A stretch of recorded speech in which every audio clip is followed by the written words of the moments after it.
ఎందుకంటే వాస్తవంగా ఇప్పుడు మీరు చెప్పినటువంటి విధానం ఎక్కడ కూడా లేదు. నా తెలిసినంత నల్గొండ జిల్లాలో అయితే మా మునుగోడే నాది. మరి మేమే ట్రాక్టర్లు పెట్టి కాలిపోతే ట్రాన్స్ఫర్ తీసుకుపోతే 3-4 రోజులు పడతా ఉంది. మునుగోడు ప్రాంతం మీరు ఎవరికైనా ఫోన్ చేయండి. మునుగోడులోనే ఆ మరమ్మతు కేంద్రం ఉంది. ఒక ట్రాన్స్ఫారం కాలిపోతే 3 రోజులు 4 రోజులు పడతా ఉంది.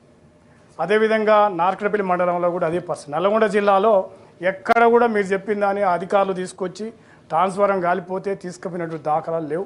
బహుశా చైర్మన్ గారు కూడా నల్గొండ జిల్లా, వారు కూడా ఉరుమడ్ల పెద్ద వ్యవసాయ రంగం ఉన్నటువంటి గ్రామం. అందువల్ల మీరు చెప్పే క్షేత్రస్థాయిలో అమలైతే లేదని సందర్భంగా నేను గుర్తు చేస్తూ ఉన్నాను. మరి చాలా దారుణంగా ఉంది. నిజంగా రైతులే స్వయంగా 10,000 రూపాయలు 15,000 రూపాయలు ఖర్చు అయ్యేటువంటి పరిస్థితి ఉంది.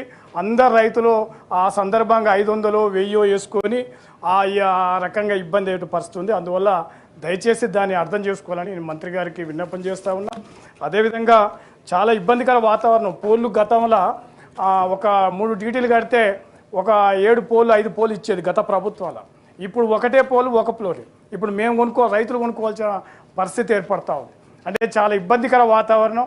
నేను ఈ మధ్యకాలంలో ఎస్సీ గారితో వాళ్ళతో మాట్లాడినప్పుడు కూడా ఈసారి లేవు, అసలు మేము ఏం చేయాలి. పుల్యావలం అనే గ్రామానికి ఈ మధ్యన ఒక 2 ట్రాన్స్ఫరాలు ఇచ్చారు రైతులకు.